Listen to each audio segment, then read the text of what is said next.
stench hit them first, acrid, metallic, unmistakable. It was the kind of smell that clung to the back of your throat, making it hard to breathe, impossible to ignore. Detective Miller coughed, waving a hand in front of his face as he stepped into the abandoned warehouse. The air was thick with dust and decay, each step kicking up particles that danced in the dim light.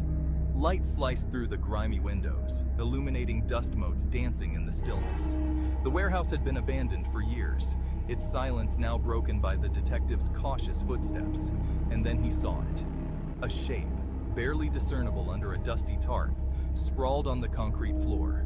Sprawled on the concrete floor, a shape lay under a dusty tarp. The outline was unmistakable, a human form hidden beneath the fabric. One hand protruded, its paleness stark against the grime. The fingers were splayed, frozen in a final desperate grasp. A chill snaked down Miller's spine. He had seen many things in his career, but the sight before him was something out of a nightmare. This wasn't just another case.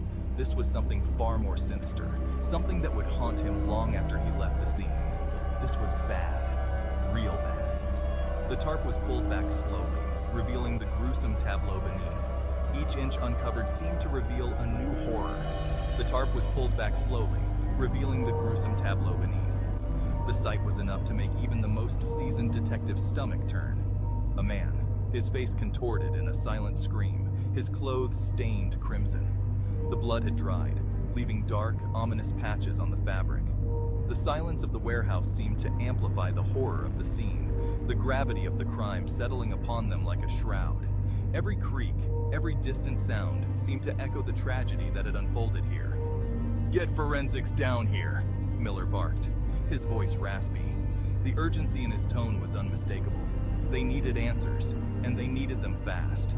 "We got ourselves a homicide." The words hung in the air, a grim declaration of the violence that had taken place. The investigation was just beginning, but the weight of what they had discovered was already pressing down on them. Michael Harris, 32, was nobody's fool. He had a reputation that preceded him, a man who could navigate the murky waters of life with ease. A hustler, they called him, always working an angle, always chasing the next big score. Michael was the kind of guy who could turn a bad situation into an opportunity, always with a plan up his sleeve. So when he disappeared, vanishing from his usual haunts without a word, people knew something was wrong. It wasn't like Michael to just up and leave without a trace. His absence was a glaring anomaly in the fabric of the community. Michael was a regular at Benny's Bar, a dimly lit dive on the edge of town, the kind of place where everyone knew your name and your business.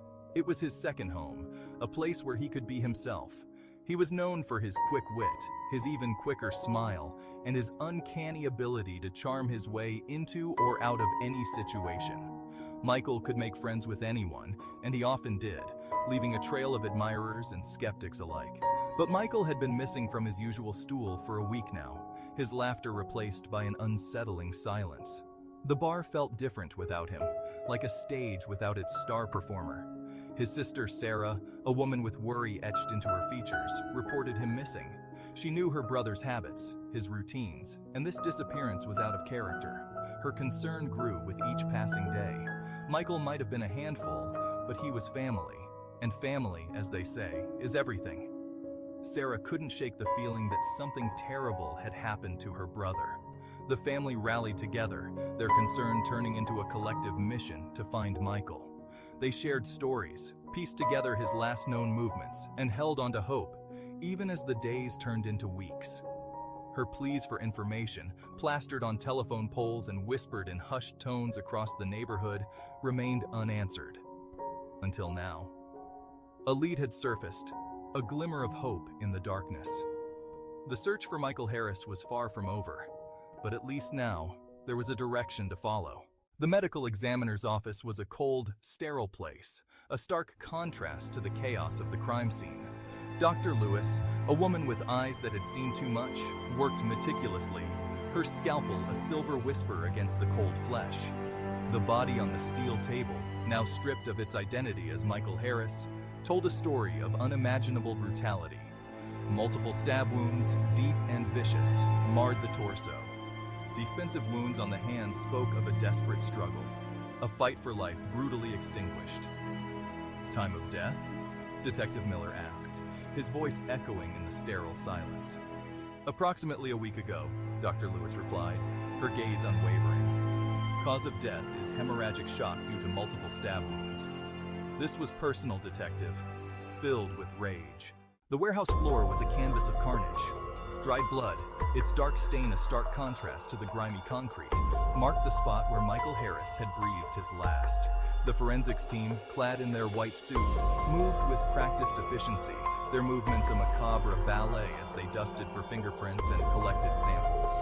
Every drop of blood, every stray fiber, every smudged print held the potential to unlock the secrets of Michael's final moments. A crumpled cigarette pack lay near the body, a brand Michael favored. Beside it, a blood-soaked piece of fabric, torn from a shirt. The evidence was mounting, each piece a silent scream demanding justice.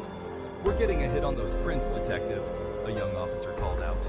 "They belong to..." The grainy footage played on the screen, a silent film noir playing out in the cold light of the observation room. The room was filled with a tense silence, broken only by the occasional rustle of paper or the soft hum of the equipment. The detectives watched intently, their eyes glued to the screen, searching for any clue, any detail that might have been missed before. The timestamp read 2:17 a.m., a week prior, the night Michael Harris vanished. It was the last known sighting of him, and every second of the footage was crucial. The early morning hours, when the city was asleep and the streets were deserted, made the scene even more eerie. A dark-colored sedan, its license plate obscured by shadow, pulled up outside Benny's bar. The bar was a known hangout for the local underworld, a place where deals were made in whispers and shadows. The car's arrival was almost ghostly, appearing out of nowhere and stopping with a purpose. Two figures emerged, their faces hidden by hoodies. They moved with a practiced ease, as if they had done this many times before. Their movements were synchronized, almost like a dance, each step calculated and deliberate. One lingered by the car, a lookout, while the other disappeared inside the bar. The lookout scanned the surroundings, his eyes darting back and forth, ensuring that no one was watching. He was the sentinel, the guardian of their dark mission. Minutes later, they reappeared, hustling Michael Harris between them, his gait unsteady, his movements hesitant. Harris looked confused, perhaps drugged or in shock. His resistance was minimal, his body almost limp as they guided him towards the car. The sedan sped off, melting into the night. The taillights were the last thing visible before the car disappeared into the darkness, leaving behind only questions and a sense of dread. The last flickering images of Michael Harris, alive, were etched into the minds of everyone in the room. Each detective felt the weight of the moment, the responsibility to find him, to bring him back. This wasn't a random act. This was planned. The precision, the timing, everything pointed to a well-orchestrated operation. The investigators knew they were dealing with professionals, and that made the task even more daunting. "Find that car," Miller growled, his voice a low rumble. "Find those men." His words were a command, a rallying cry. The room buzzed with renewed energy, each detective ready to follow the trail, to uncover the truth behind Michael Harris's disappearance. The manhunt was on.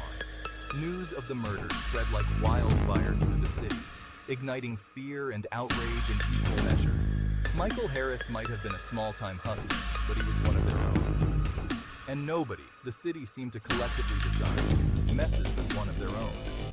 Over 100 detectives, their faces grim, their steps purposeful, fanned out across the city, following leads, chasing shadows, determined to bring Michael's killers to justice. Door-to-door inquiries, witness interviews, combing through hours of traffic camera footage. No effort was spared.